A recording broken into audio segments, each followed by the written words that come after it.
ప్రభునామానికే మహిమ కలుగునుగాక.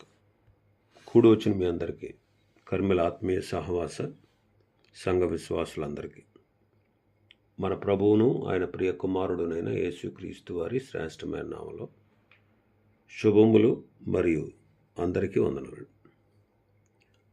హోషేయ గ్రంథం 2వ అధ్యాయాన్ని మనం ధ్యానం చేసుకుందాం. హోషేయ 2వ అధ్యాయం. ఇందులో ముఖ్యాంశం ఏంటంటే శ్రమ, ఆదరణ. ఈ రెండు విషయాలు మనం చూడవచ్చు. మొదటి 5 వచనాల్లో ఇశ్రాయేలీల పాపాన్ని మనం చూస్తాం.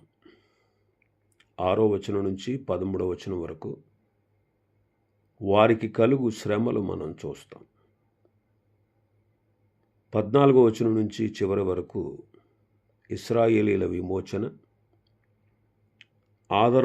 ఆదరణతో కూడిన వాగ్దానాలు మనం చూడవచ్చు. మొదటి 5 వచనాలు చదువుదాం. మీరు నా జనులని మీ సహోదరులతోనూ, జాలి నొందిన వారిని మీ స్వదేశీయులతోనూ చెప్పుడి. నేను దాని బట్టలను పెరిగివేసి పుట్టిన నాటి వలె దానిని దిగంబరురాలుగా చేసి పాడుపెట్టి ఎండిపోయిన భూమి వలన ఉంచి దప్పి చేత లయపరచుకుండునట్లు మీ తల్లి పోకిరి చూపు చూడకయు దాని స్తనములకు పురుషులను చేర్చుకొనకయు ఉండునట్లు మీరు ఆమెతో వాదించుడి. అది నాకు భార్య కాదు, నేను దానికి పెనిమిటిని కాను. దాని పిల్లలు జార సంతతి అయి ఉన్నారు. వారి తల్లి వేశ్యాత్వము చేసి ఉన్నది.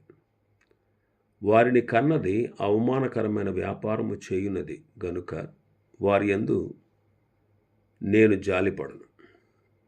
అది నాకు అన్నపానములను, గొర్రెబొచ్చును, జనుపనారయు, తైలమును, మద్యమును ఇచ్చిన నా విటకాండ్రను నేను వెంటాడుదును అనుకొనుచున్నది. ఇశ్రాయేలుల యొక్క పాపాన్ని మనం చూస్తున్నాం. మీరు నా జనులని మీ సహోదరులతో, జాలి నొందిన వారిని మీ స్వదేశీయులతో చెప్పండి అంటున్నారు.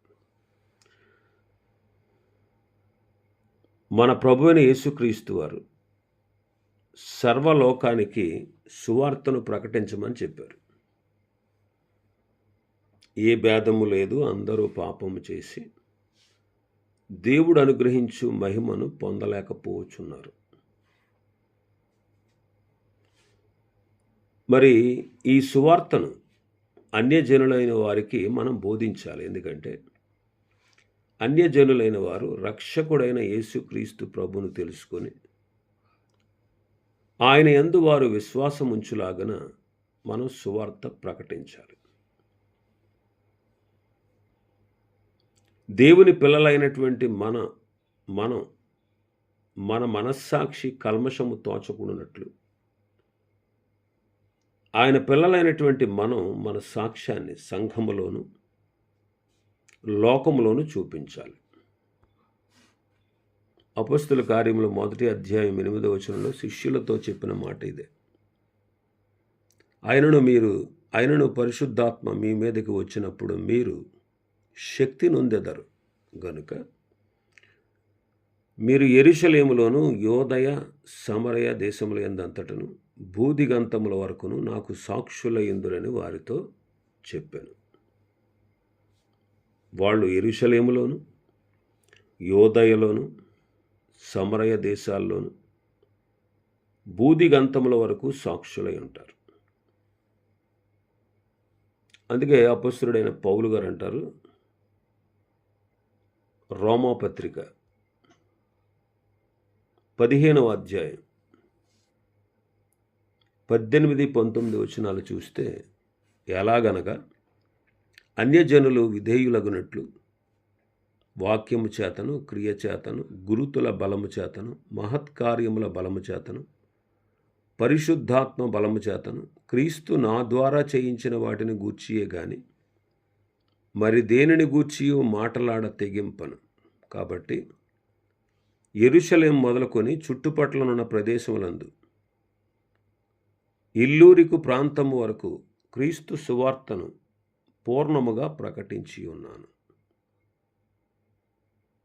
యెరూషలేము చుట్టుపక్కల ఉన్న ప్రదేశములందు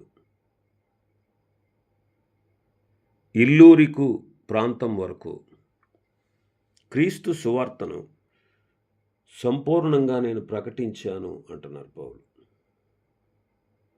తెస్సలోనికీయులకు రాసిన మొదటి పత్రికలో కూడా 2వ అధ్యాయం 10వ వచనాన్ని చూస్తే, మేము విశ్వాసులైన మీ ఎదుట ఎంత భక్తిగాను నీతిగాను అనింద్యముగాను ప్రవర్తించితిమో దానికి మీరు సాక్షులు, దేవుడును సాక్షి అంటారు. అపొస్తలుడైన పౌలు గారు ఈ సువార్తను 3 ఖండాల్లోనూ ప్రవచించాడు, ప్రకటించాడు. 3 ఖండాలు. కాబట్టి తెస్సలోనికే సంఘస్థులతో అంటున్నాడు, మీరు సాక్షులు, దేవుడు కూడా సాక్షి.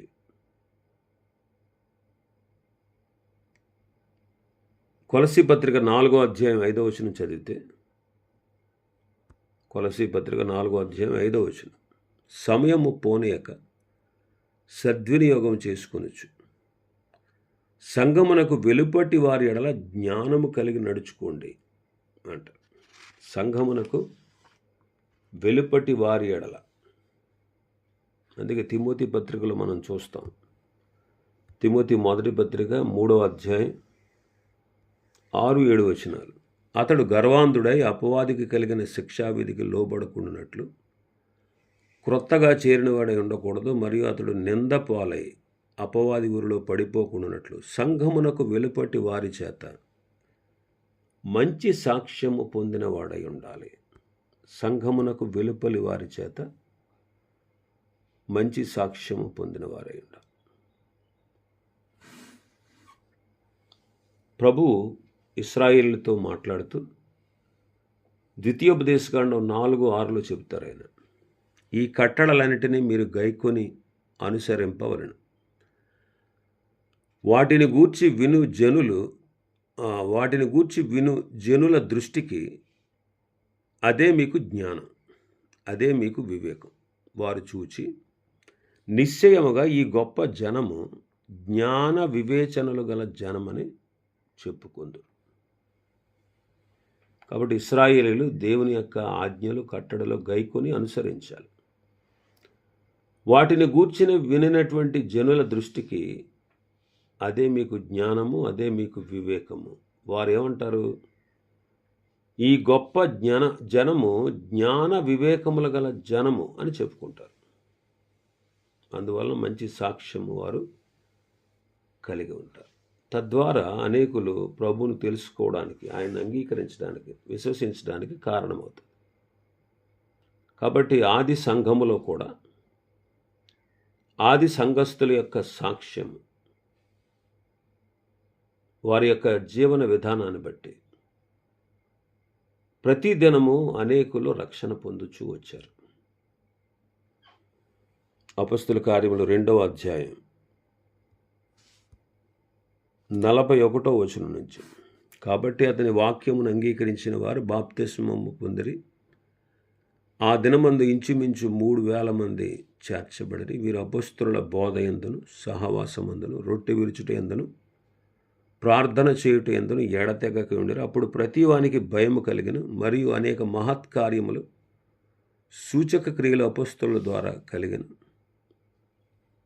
ఇంకా 47వ వచనం చూస్తే, ఆనందముతోను నిష్కపటమైన హృదయముతోను ఆహారము పుచ్చుకొనుచుండిరి, మరియు ప్రభువు రక్షణ పొందుచున్న వారిని అనుదినము వారితో చేర్చుచుండెను. ఆనందముతోను నిష్కపటమైన హృదయముతో వారు కలిసి ఉన్నారు, ఆహారం పుచ్చుకుంటున్నారు. ప్రభువు కూడా రక్షణ పొందుచున్న వారిని అనుదినము వారితో చేరుస్తూ వచ్చాడు. దేవుడు ఇశ్రాయేలులకు వారి దేశానికి భర్తగా ఉన్నాడు. అందుకే 2వ వచనంలో, మన భాగంలో 2వ వచనంలో చూస్తే,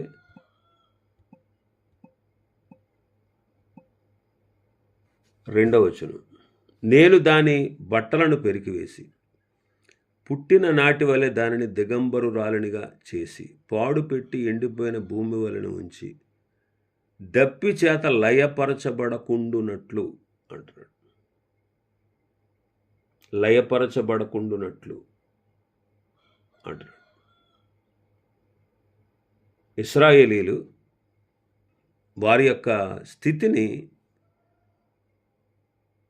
వారి చేసినటువంటి పాపాన్ని బట్టి దిగంబరులుగా చేసి ఆ దేశాన్ని పాడు చేసి ఎండిపోయిన భూమిలాగా చేసి వారు దప్పి చేత లయపరుస్తాను, అలా లయపరచకుండా ఉండునట్లు అంటున్నాడు.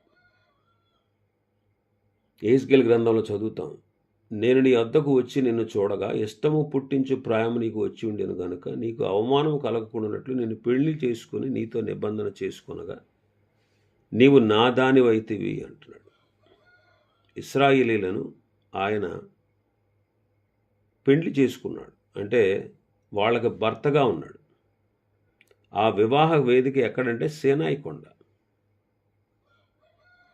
ఇది ఇశ్రాయేలీల పట్ల ఆయనకున్న ప్రేమను బట్టి జరిగింది. అందుకే 11వ అధ్యాయం 1వ వచనం చదివితే, హోషేయ 11:1, ఇశ్రాయేలు బాలుడై ఉండగా నేను అతని ఎడల ప్రేమ కలిగి నా కుమారుని ఐగుప్తు దేశంలో నుండి పిలిచి తిని. ఐగుప్తులో నుండి వారిని పిలిచింది ఆయనే, అది వారి బాల్య దశ.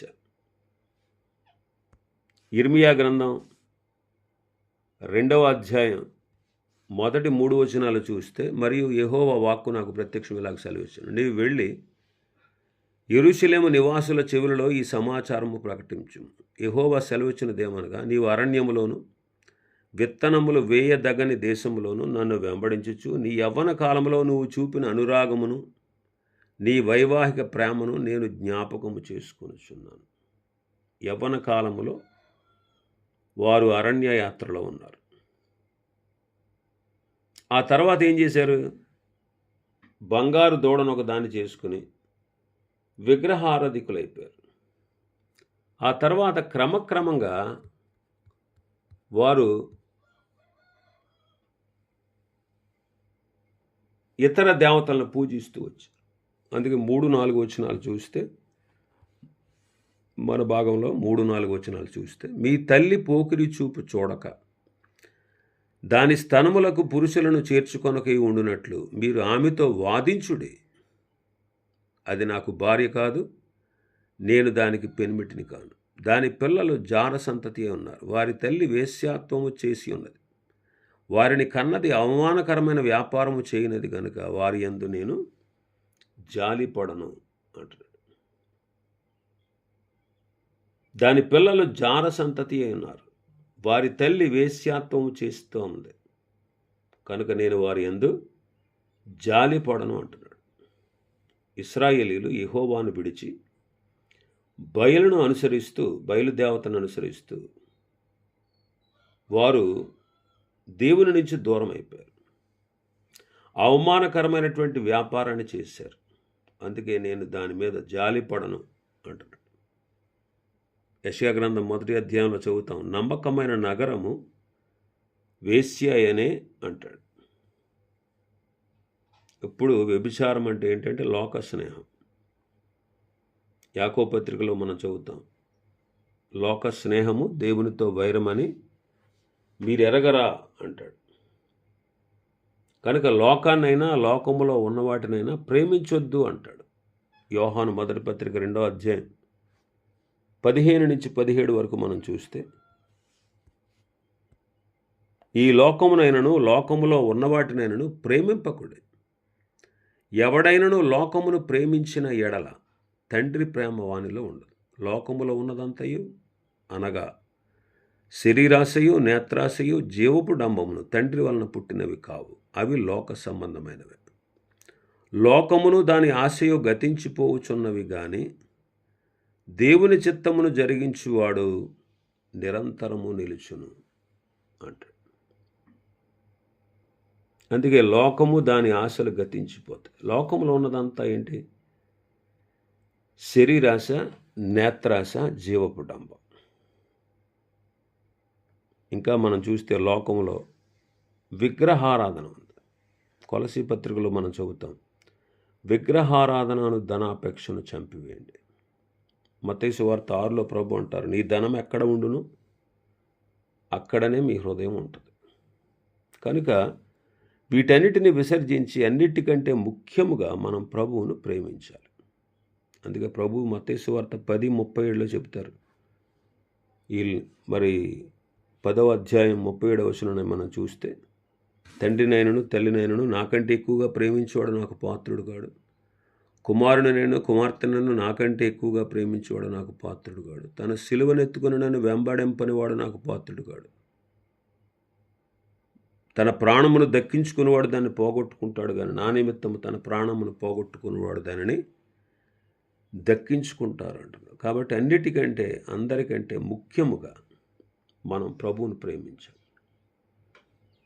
ఇంకా మన భాగంలోకి వస్తే 5వ వచనం, అది నాకు అన్నపానములను గొర్రెబొచ్చును జనపనారయు తైలమును మద్యమునిచ్చిన నా విటకాండ్రను నేను వెంటాడుదననుకొనుచున్నది. ఇశ్రాయేలులకి అన్నీ ఇచ్చింది ఎవరు? దేవుడే. మన భాగంలోనే 8వ వచనం చూడండి, దానికి ధాన్య ద్రాక్ష రస తైలమును విస్తారమైన వెండి బంగారమును ఇచ్చినవాడును నేనే అని విచారింపక అది వాటిని బయలుదేవతకు ఉపయోగించింది అంటున్నాడు. కాబట్టి వారికి అన్నీ ఇచ్చింది దేవుడే.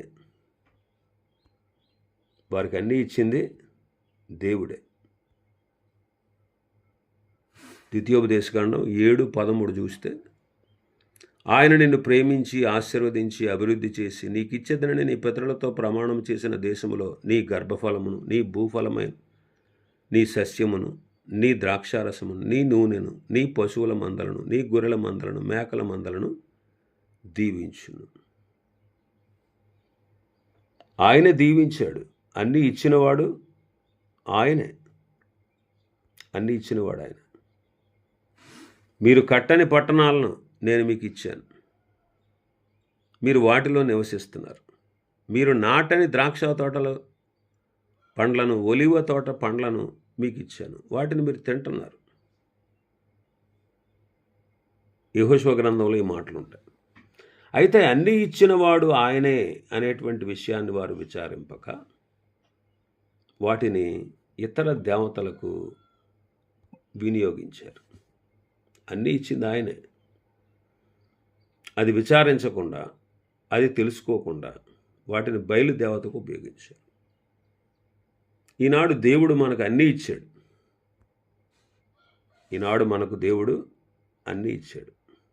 అపోస్తుల కార్యములు 14వ అధ్యాయం 17వ వచనం, ఆయన ఆకాశము నుండి మీకు వర్షమును ఫలవంతములైన ఋతువులను దయచేయుచు ఆహారము అనుగ్రహించుచు ఉల్లాసముతో మీ హృదయములను నింపుచు మేలు చేయుట చేత తన్ను గూర్చిన సాక్ష్యము లేకుండా చేయలేదని బిగ్గరగా చెప్పారు.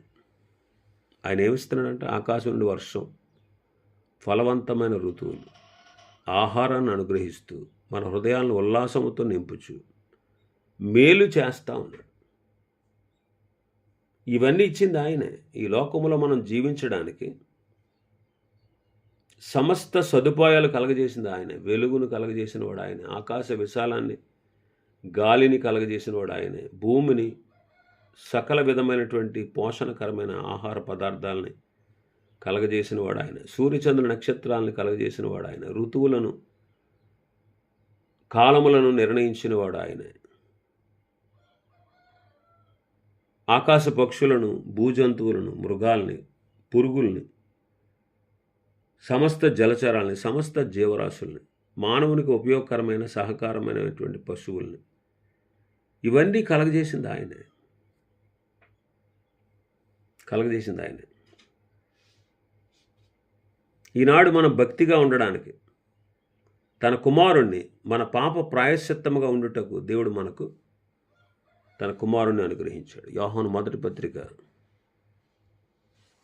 4వ అధ్యాయం 9-10 వచనాలు, మనం ఆయన ద్వారా జీవించినట్లు దేవుడు తన అద్వితీయ కుమారుని లోకములోనికి పంపాను. దీనివలన దేవుడు మన యందు ఉంచిన ప్రేమ ప్రత్యక్షపరచబడింది. మనము దేవుని ప్రేమించితమని కాదు, తానే మనలను ప్రేమించి మన పాపములకు ప్రాయశ్చిత్తమై ఉంటకు తన కుమారుని పంపిన. ఇందులో ప్రేమ ఉన్నది. కాబట్టి భక్తిగా ఉండుటకు, రక్షణ పొందుటకు తన కుమారుణ్ణి ప్రభువు మనకు అనుగ్రహించాడు. ఈ పాప లోకంలో మన పాదములకు దీపము వలె, మన త్రోవకు వెలుగు వలె ఉండే వాక్యాన్ని ఇచ్చాడు. ఆ వాక్య సత్యాలు మనకు అర్థమయ్యేటట్లుగా పరిశుద్ధాత్మనిచ్చాడు. సంఘమును, సంఘ సహవాసాన్ని ఇచ్చాడు. ఆయన నాయన తండ్రి అని మొరపెట్టే స్వాతంత్రం కలిగిన ఆత్మను మనకిచ్చాడు. మన ఆత్మీయ జీవితానికి కావలసిన వాటన్నిటిని ఇచ్చాడు. అందుకే పేతురు గారు అంటాడు, జీవమునకు భక్తికి కావలసిన వాటన్నిటినీ అనుగ్రహించాడు. అయితే అది ఏమనుకుంటుంది? నేను నా వెటకాండ్రను వెంటాడతాను అనుకుంటుంది. 5వ వచనంలో నేను నా వెటకాండ్రను వెంటాడుతాను. వెటకాండ్రు అంటే ఐగుప్తీయులు, అష్షూరీయులు, బబులోనీయులు. వెటకాండ్రు అంటే ఐగుప్తీయులు, అష్షూరీయులు, బబులోనీయులు. ఐగుప్తు దేవతలు, అష్షూరు దేవతలు, బబులోను దేవతలను వారు తమ దేవతలుగా చేసుకుని, వారిని ప్రేమించి ఐగుప్తు నుంచి విడిపించి వారికి దేశాన్ని ఇచ్చి, వారికి స్వాతంత్ర్యాన్ని ఇచ్చి, వారికి అన్నీ ఇచ్చినటువంటి దేవుణ్ణి వాళ్ళు మర్చిపోయారు. మరి ఈనాడు ఐగుప్తీయులు శరీరానికి సూచన, అష్షూరీయులు లోకానికి సూచన, బబులోనీయులు సాతానుకు సూచన. అందువల్ల మనం ఈనాడు వాటిని అనుసరించకూడదు. శరీరానుసారంగా ప్రవర్తించామనుకోండి, చావవలసిన వారంగా ఉంటాం. అయితే ఆత్మచేత శరీర క్రియలు చంపితే మనం జీవిస్తామంటాడు రోమపత్రిక 8:13. యోహాను మొదటి పత్రికలో అంటాడు, లోకమునైనను లోకములో ఉన్న వాటినైనను ప్రేమించకుడే. లోకాన్ని ప్రేమిస్తే తండ్రి ప్రేమ వాడిలో ఉండదు. లోకము దాని ఆశ గతించిపోతుంది. ఇంకా అపవాదికి మనం చోటు ఇవ్వకూడదు. వాడు ఎవరిని మృంగుదునా అని గర్జించు సింహం వల్ల వెతుకుతూ తిరుగుతూ ఉన్నాడు. మన మనస్సులను చెరపాలని చూస్తున్నాడు. వాడు యుక్తిగల సర్పములాగా ఉన్నాడు. అవసరమైతే ఏర్పరచబడిన వారిని సైతం మోసం చేయడానికి వెలుగుదూత వేషము ధరించుకోబోతున్నాడు. దుర్బోధకుల ద్వారా వాడు మనల్ని ప్రేరేపించి ఈ లోకంలో పనిచేస్తున్నాడు. కాబట్టి యాకోబు గారు అందుకే అన్నాడు 4:7లో, దేవునికి లోబడి ఉండుడి, అపవాదిని ఎదురించుడు, వాడు పారిపోడు.